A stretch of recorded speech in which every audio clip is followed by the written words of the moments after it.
equanimity is nothing more than being at one with God. It is what, I was down in Australia just interviewing me, and a woman asked me, she said, what is your mission?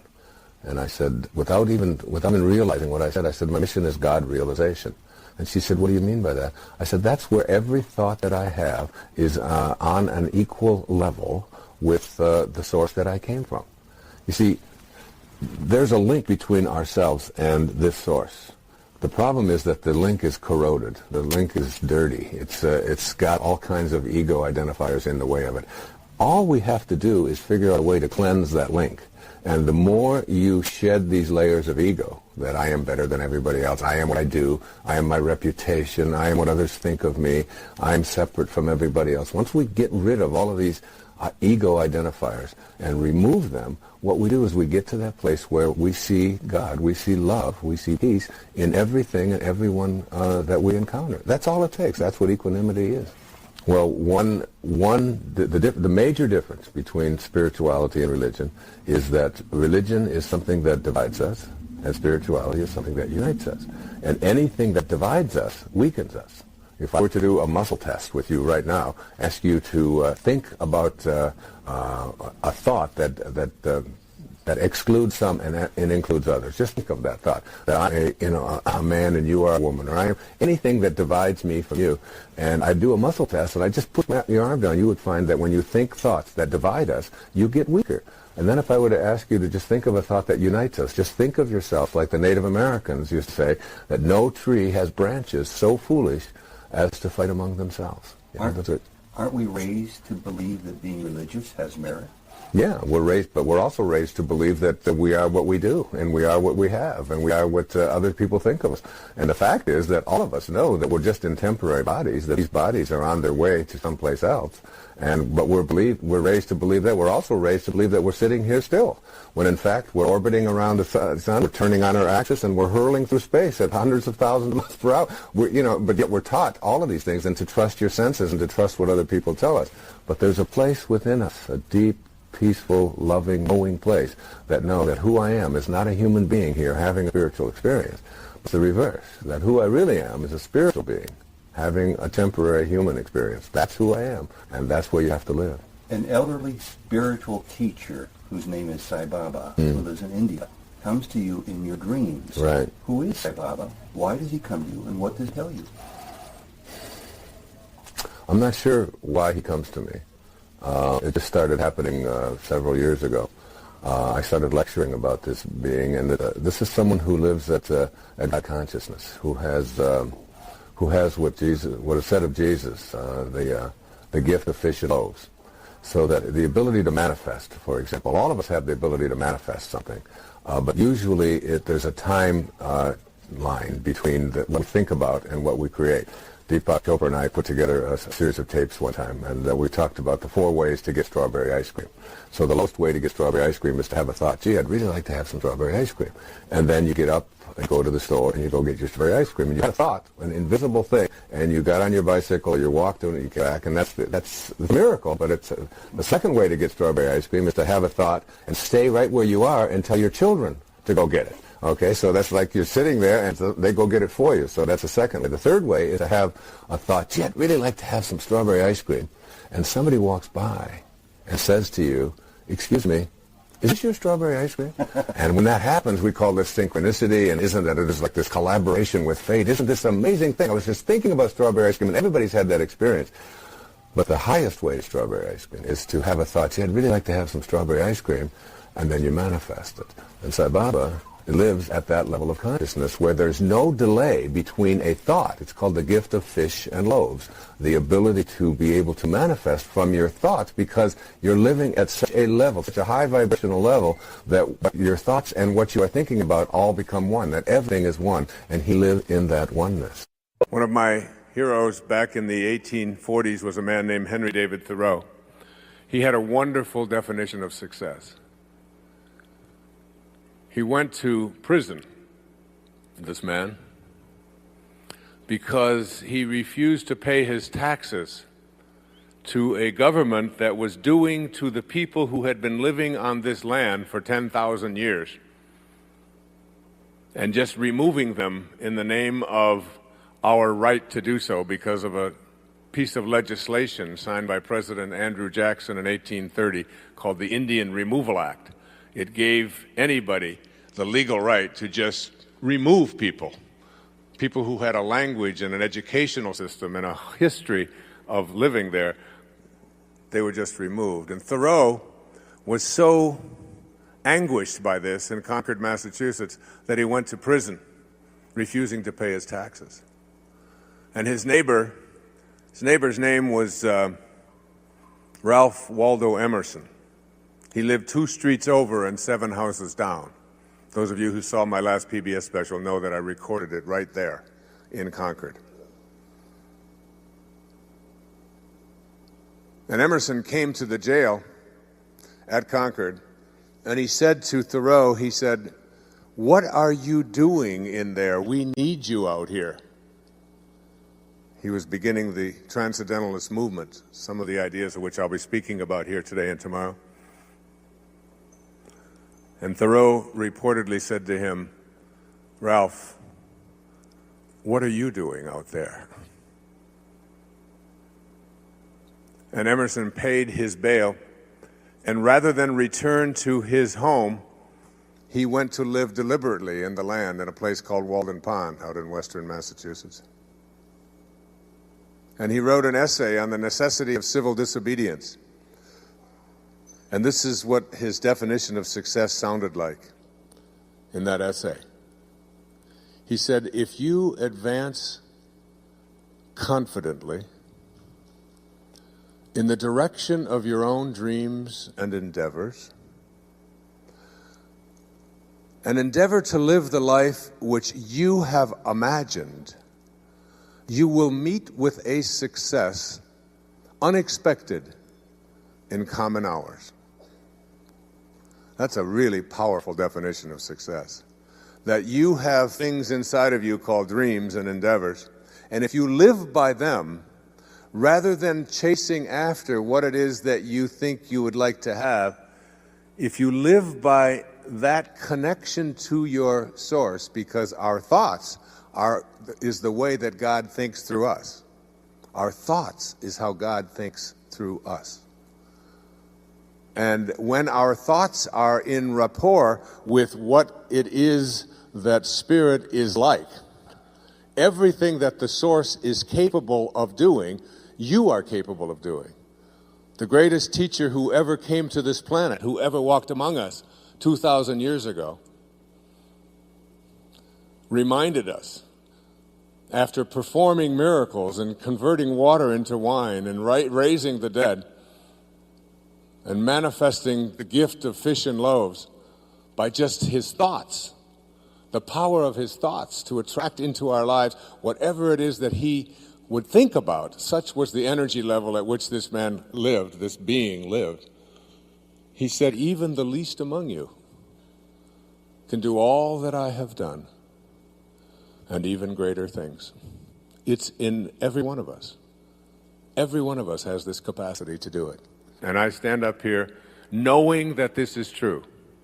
See, I know because before I ever showed up here on this planet, I had a conversation with my source, with God. And God said, "What do you want to do this time around?" Because in an infinite world, you get an infinite number of chances at this. And I said, "I'd like to teach self-reliance." And God said, "You really want to teach self-reliance for a whole lifetime? It's all I've ever done, 62 years later. You sure you want to teach self-reliance?" I said, "Yes, that's exactly what I'd like to do." He said, "Well, then we better get your little ass into an orphanage. And you better spend a good 10 years there, and you better learn how to rely upon yourself. And once you know how to rely upon yourself, you'll be able to teach it. But if you're waiting for somebody else to teach it, or you're waiting for the right things to show up," and learning self-reliance was what's the great benefit. When people say it must have been a hard time for you as a child, I said, look, when you're 6 years old, you don't wake up every morning and say, "Oh my God, I'm an orphan again today. Why does this happen to me, not everybody else?" You don't do that. You get up and you do whatever you do when you're 6. And then you turn 40 a week or two later. Seems like it, doesn't it? And then you look at your life and you say, oh my God, I got all of these problems and my wife doesn't understand me and my kids, they just think I'm a jerk and I'm addicted to this and I'm poor and I don't have all these bills.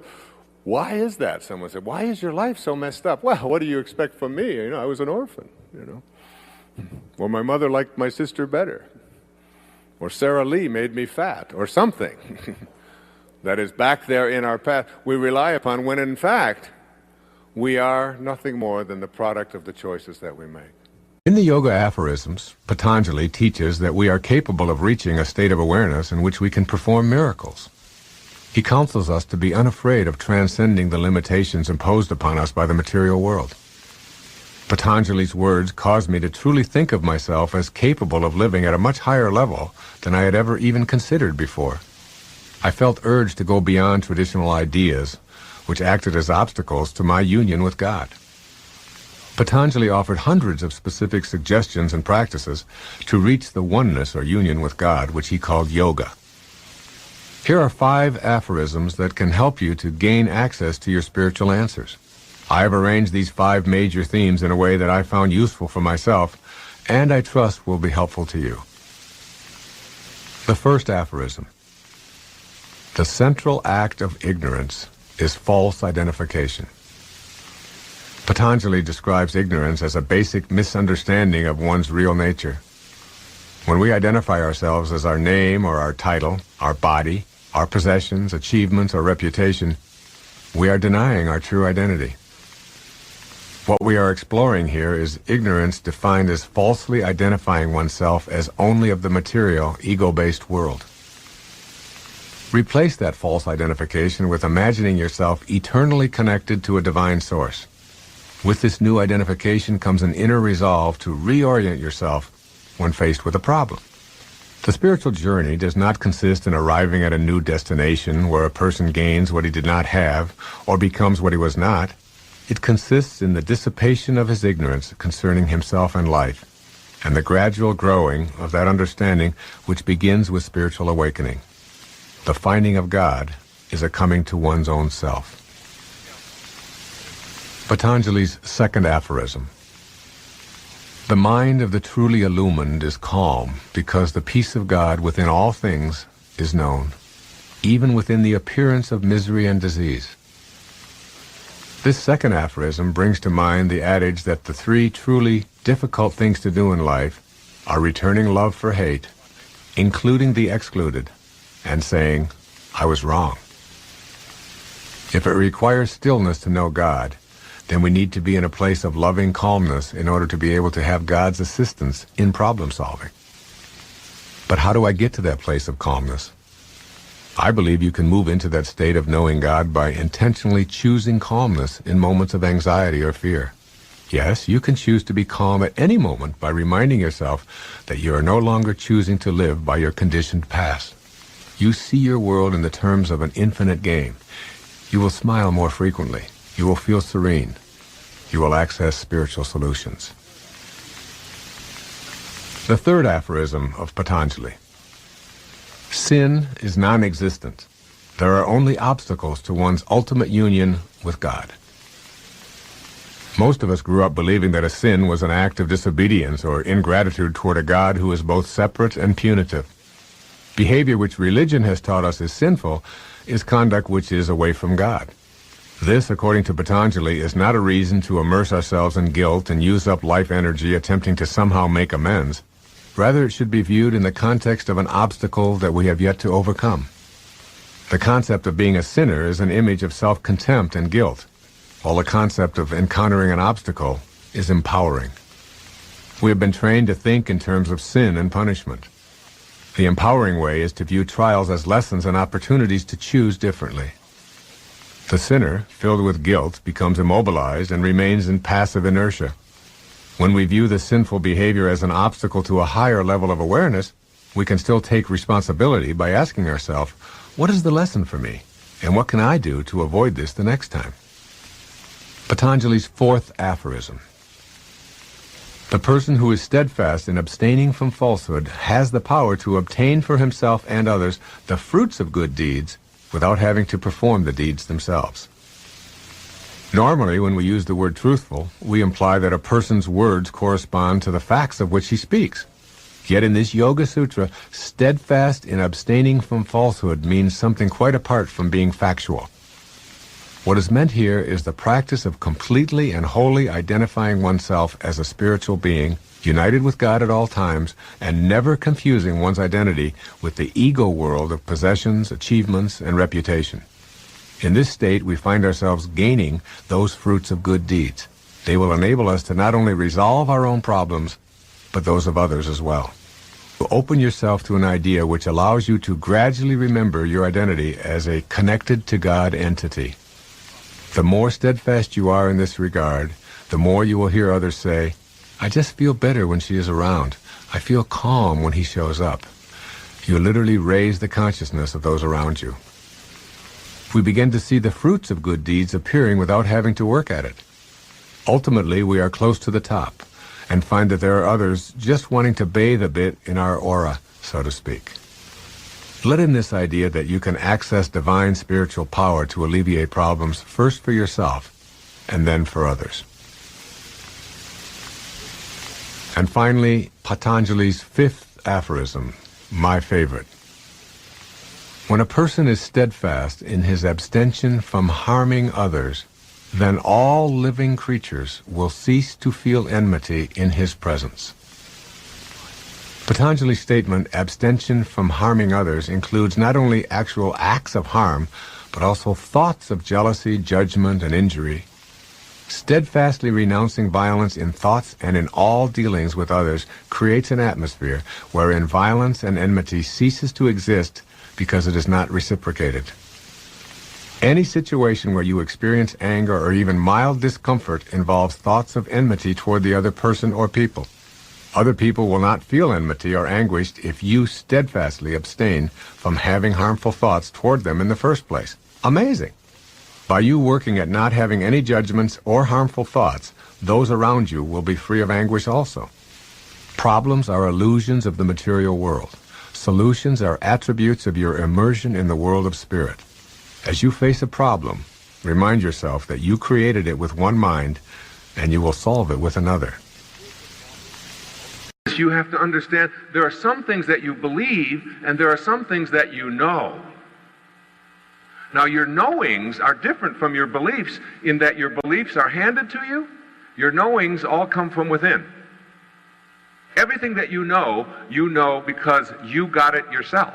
No one handed it to you. Like I watched the Winter Olympic trials a while back. And when I was a young boy, I was going to become a professional ice hockey player. And I used to go skating every single day. And then I let go of that when I was 18 and went into the service and spent some years overseas and all of that, and came out and went through all of the things of my life. And I get to now where I'm 52 years old, and I'm watching the Winter Olympics with all of my children. And I say to my kids, we're all sitting there, and I say, yeah, I can do that. You see that Christy Yamaguchi over there? I can do those things. You can't do that, Dad. Come on. I said, yeah, I can do that. I used to be a great skater. I can twirl, and I can skate, and I can go backwards, and I can do figure eights and axles. I can do all of that stuff. I used to do all of that. Come on, Dad, you can't do that. I said, yeah, I can. I really can. So we have occasion to go to up into Massachusetts, and I'm putting on my ice skates after 34 years. Haven't been on skates in 34 years. And I lace up the skates, and I'm getting ready to go out there and skate, and the kids are all like, oh, he's got to... And I go right out there, and within 15 seconds, I'm doing what I was doing 34 years ago. Skating, twirling, going backwards, doing all the things that were just second nature to me when I was growing up in Detroit, down in the Detroit River. And the interesting thing is that the body that knew how to do that in 1958 is dead. There's not one cell left in it. Yet the knowing is still there. I don't have the same brain. I have different cells. I don't have the same femurs. I don't have the same ankles. It's all different. replaced. And yet the knowing is still there. You see, a knowing is metaphysical in nature. Somehow, beyond the physical, transferred to the physical through some process that we can't even begin to comprehend. The knowings that you have in your life, like I know I can swim, I know I can dance, I know I can make love, I know I can walk, I know I can do all of these things that I have a knowing about, all came from within you, and all of the things that you believe in were handed to you. So consequently, your knowings will never let you down in times of crisis, and your beliefs will almost always let you down in times of crisis. Those things that you believe in are handed to you, and those things that are handed to you come with doubt, because someone else is giving it to you. This is what you're supposed to believe, this is what you're supposed to do, this is how you do it. Yeah, that's great, and you're going to, but then there's a doubt attached to it. But that which you know isn't.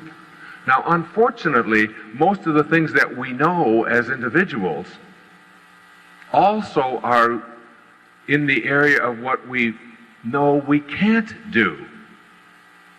We know what is impossible, what can't be done. So if I were to ask you, can you be in more than one place at the same time? You know, could your body be here, and can it be someplace else at the same time? You said, no, you can't do that. And if I said, well, could you transport yourself from here to, say, Montana or Spain just through the power of your mind? You'd say, no, you can't do things like that. And I said, well, can you enter someone else's dream? You know, go into dream consciousness from the waking, go into someone else's dream and become a character in their dream voluntarily. You say, no. Can you fly? If you come across a tree, can you jump over it? Can you levitate? There's a lot of things, and those are just some of the extremes. But I want to remind you of what one of our spiritual masters said to us through St. Paul. Even the least among you can do all that I have done, and even greater things. Even the least among you can do all that I have done, and even greater things. Just let that into your consciousness. Because now we're talking about someone who is changing shapes and raising the dead and feeding the hungry through the gift of manifestation of fish and loaves. Changing water into wine.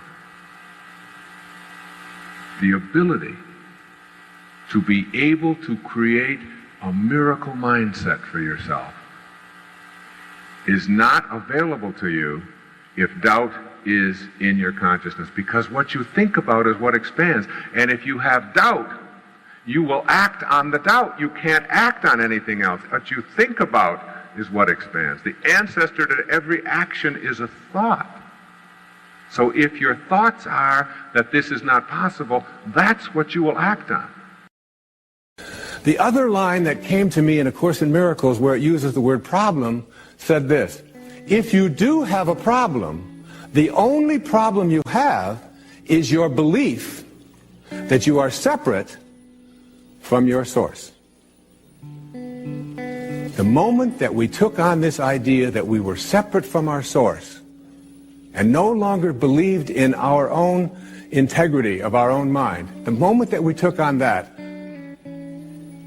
we began to develop something called problems, something called illusions. And I'd like to suggest to you that every problem that we have, the way I see it, is nothing more than a mistake or an illusion.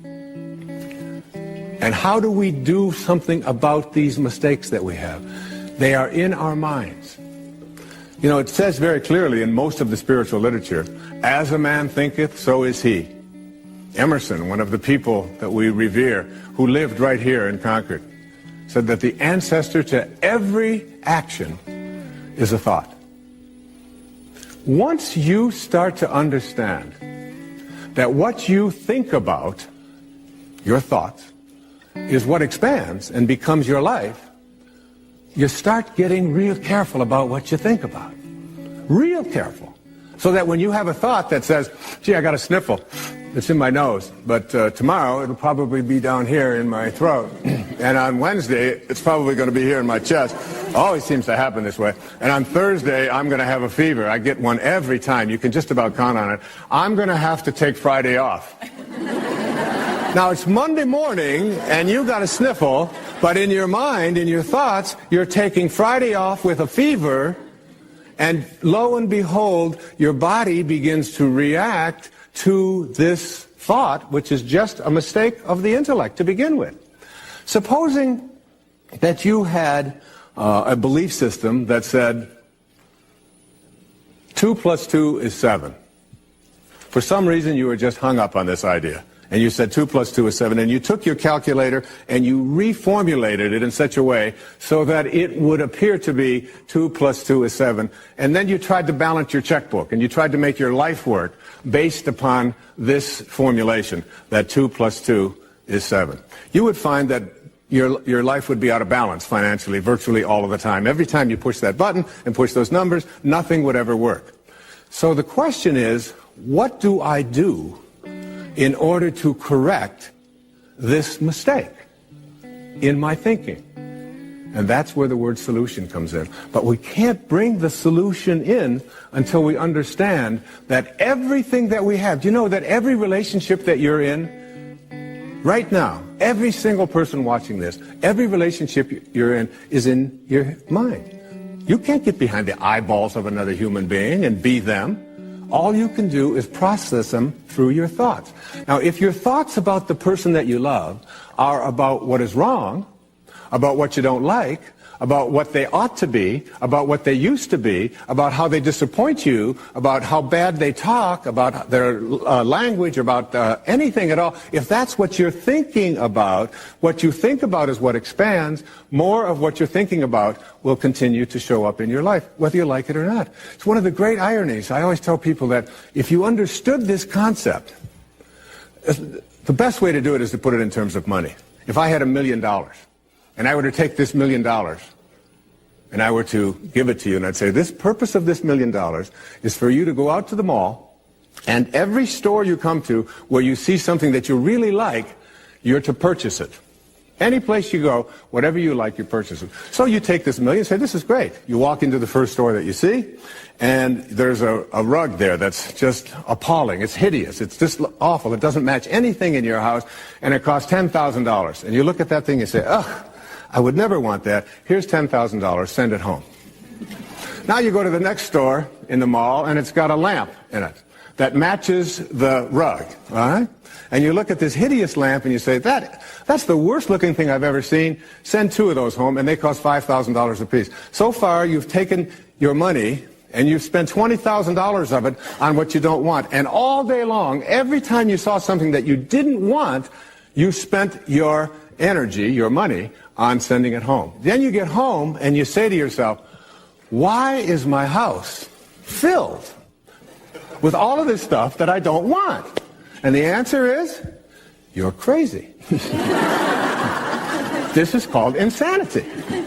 You have energy to spend it on what you do want, yet you continue to use it to purchase what you don't want. And the metaphor here is that your thoughts work exactly the same way. The energy that you have for creating what you want is in your thoughts. And if you want your relationship to be divine and to be perfect and to be beautiful, then you have to begin to think the kinds of thoughts that are going to create that for you. If, on the other hand, you put your thoughts on what the person isn't, what they ought to be, what they used to be, what you think is wrong, you'll see more of that showing up. And it works in everything in your life. Changing your mind, changing your thoughts is how we change the problems, if you will, that we face in our life. The ego and awareness cannot coexist together. The ego is a kind of thinking that says that who I am is what I have and what I do and what other people think of me, and that I'm separate from everyone else, and I'm separate from God, and I evaluate myself on the basis of this. And many of you grew up with this idea that who you are is what you do, what you accumulate, what other people think of you, your reputation, and so on. Thinking with awareness is thinking from the highest place that there is.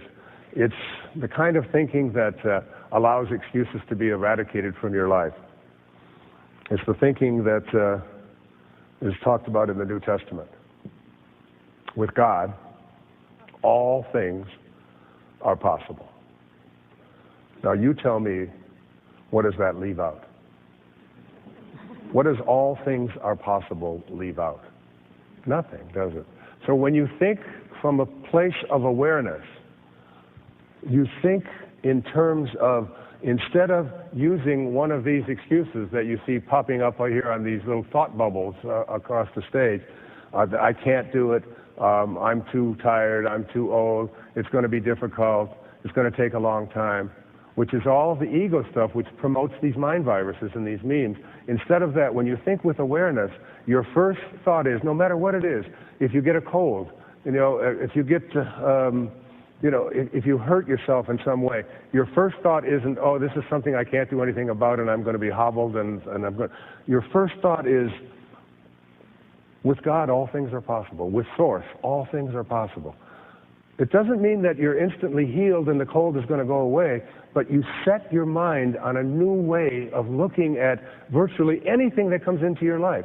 All things are possible.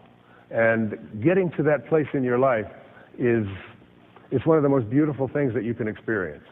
And I try to practice this over and over again, whatever it might be, whether it's a family crisis, whether it's a financial crisis, whatever it may be. Instead of saying that with the economy and it's going to turn down and terrible things are going to happen and I'm going to lose my job, you instantly, you have a thought, an affirmation within you that says, I can handle this.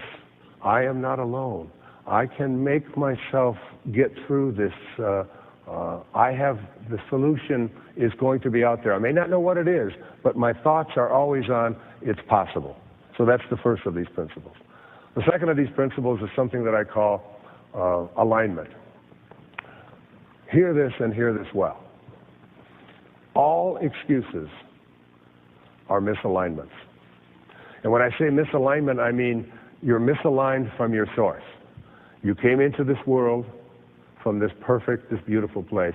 I quoted it many times of Albert Einstein when he was asked a question about quantum physics or something. Again, it's a paraphrase. He said, all of that are just details. He said, I just want to learn to think like God thinks. That's really what alignment means. You think like the source thinks. And if you get to that place, you have to understand that whatever the creative source in the universe is, whether you call it the Tao or God or source or divine mind, whatever you want to call it, it doesn't need any excuses, does it? It doesn't ever say, well, I'd really like to create some rose bushes here, but I'm too busy. My hands are tied. I can't get to that right now. I'm a little old. I've been doing this for a long time. It's like, I'm tired. That's all I ever do. It's like it doesn't do that. It just allows. It just allows. That's how you want to think. And every excuse that you saw coming up in these thought bubbles out there is really just a misalignment. You want to move to that. A third principle is called contemplation. Aristotle had a wonderful quote. He said, contemplation is the highest form of activity. That what you think about isn't just a thought that pops into your mind, but that when you think from a contemplative point of view about what it is that you would like to create, you aren't just having a passive thought. What you're doing is putting into practice an action. It's a verb, contemplation. It's a verb. It's a way of acting. And I brought with me here tonight a few points written by a great man who lived in the early part of the last century. His name was Thomas Troward. And he was one of the authors of how to deal with the science of mental health.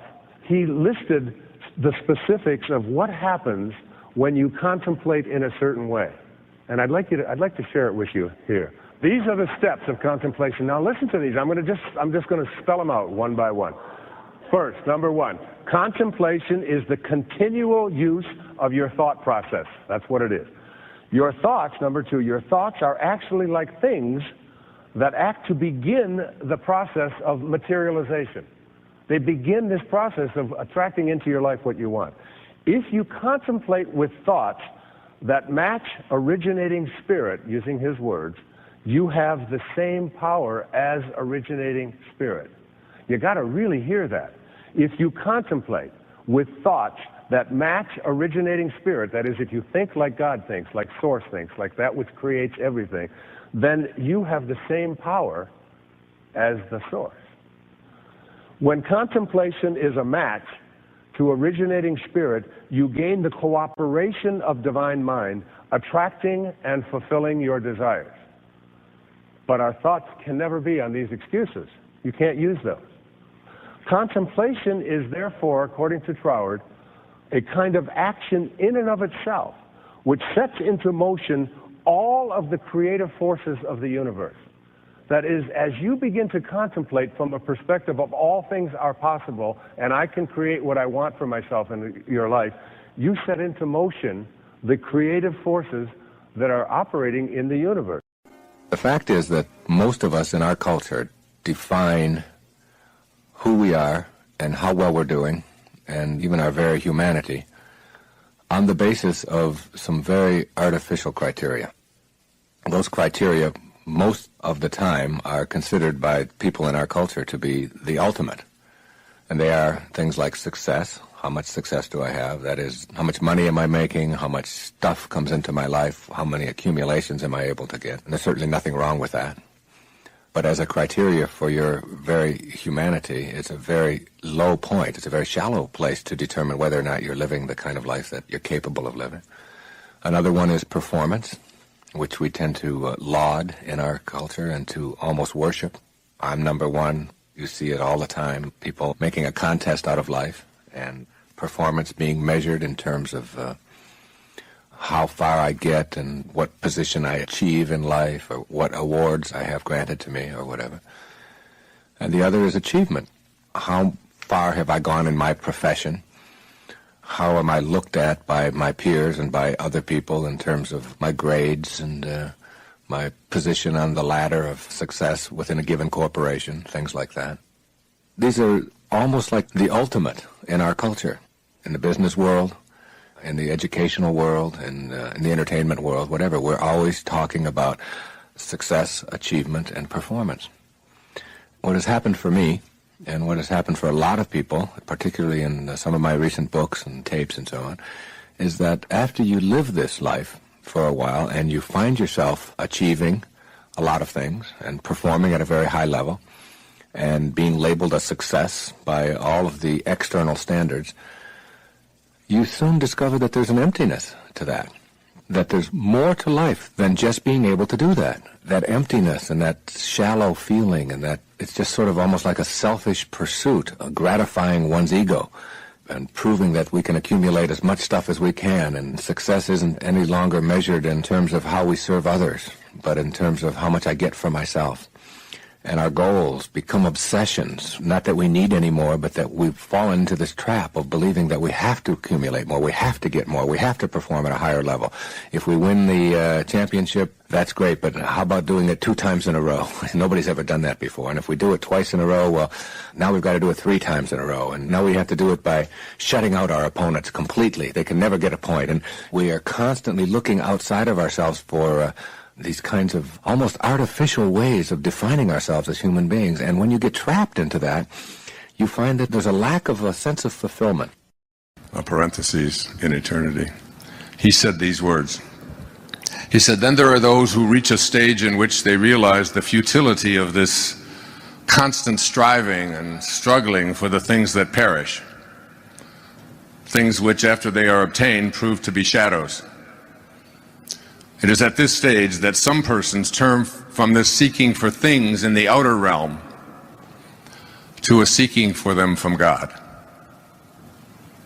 And that has been probably the major shift in my life.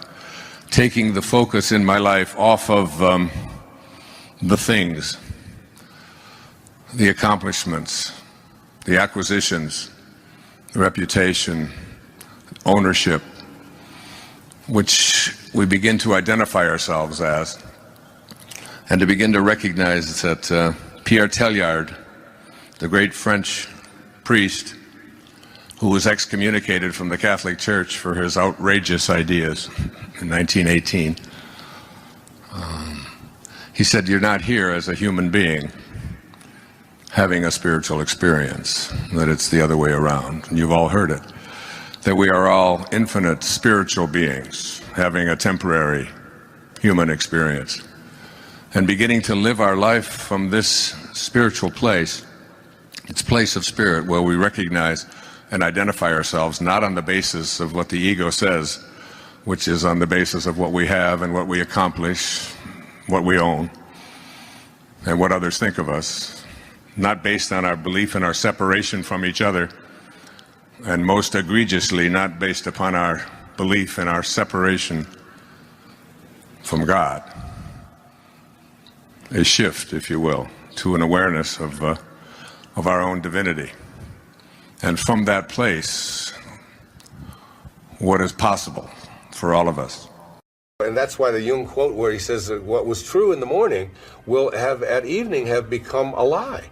And you're literally living a lie, trying to fulfill a destiny that has been imposed upon you by all of these, by society, by the right people and so on. But in here, there's music that you came here to play, and you came here to play that music.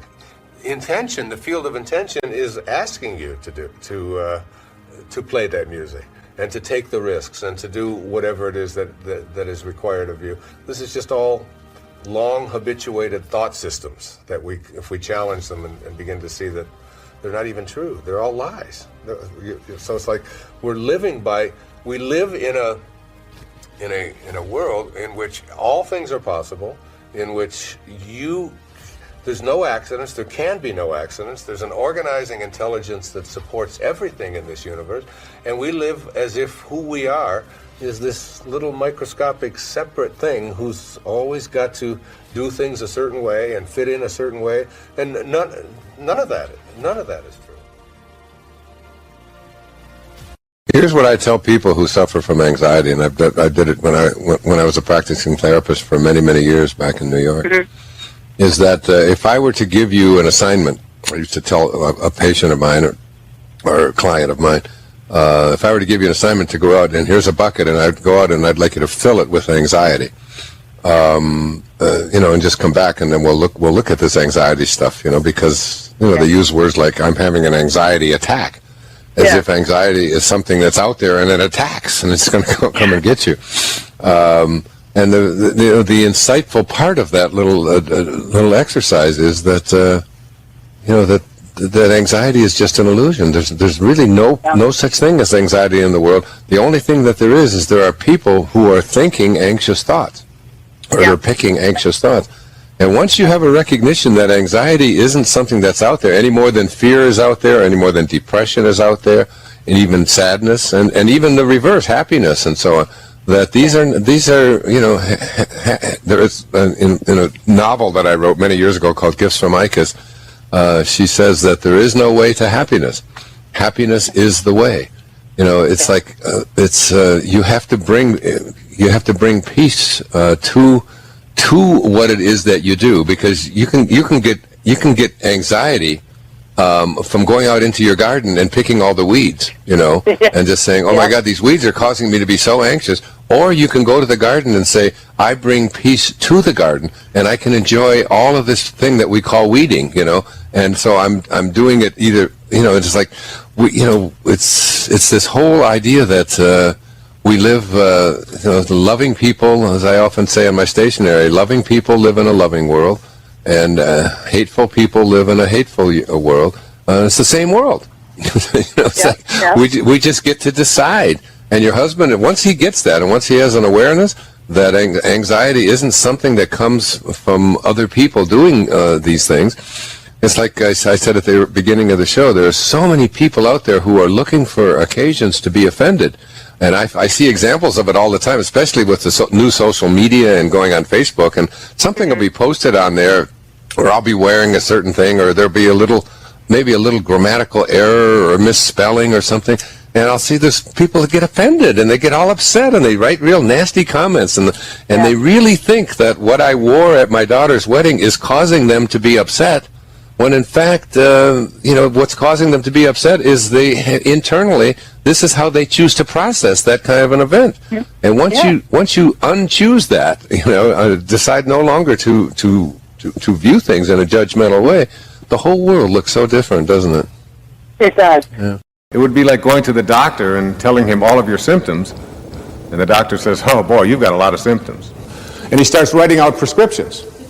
You need a prescription for this symptom, you need a prescription for that symptom, and finally he gets this 4 or 5, and you go to walk out, and you say, "Well, I'd like my prescriptions." He said, no, I'll give this one to your mother-in-law, and I'll give this one to your neighbor, and I'll give this one to your daughter, and I'll give this one to your father. I mean, you're the one with the struggles and with the difficulties, and expecting somebody else to change or something outside of you to get better in order for you to make your life work at this level that I'm calling intention is something you have to really take a hard look at. It's in here. Happiness is not something that you strive for, that you go after, that it is something that is always within you, and you can have it anytime, anything that you're doing. Not very many people get a hold of that. They think there are happy things to do and unhappy things to do. Happiness is available for you anytime you want it, whether you're cleaning out your closet, whether you're sitting on the can, whether you're changing your baby's diaper, whether you're working on a project that is exciting for you, whether you're going on a camping trip, whatever it is that you're doing, that happiness is something that's available to you. It isn't the events, the things that take place outside of us that make us unhappy. It's what we do with them when we do find out about them. And we always have a choice. We always have a choice in how we're going to react. So we have a tendency to blame the things that we don't like for our anxiety or our stress or our unhappiness. But the fact is, if we didn't know about them, as I used to tell my kids when they'd come home and say, so-and-so said something bad about me, I said, if you didn't know about it, if you didn't hear about it, if no one had told, could you be upset? And they said, well, of course not, Dad. How could I be upset about something I didn't know about? I said, well, that's the whole point. It didn't cause you to be upset. You caused it. You caused it. No one can make you unhappy without your consent. And that's one of the great secrets of the universe.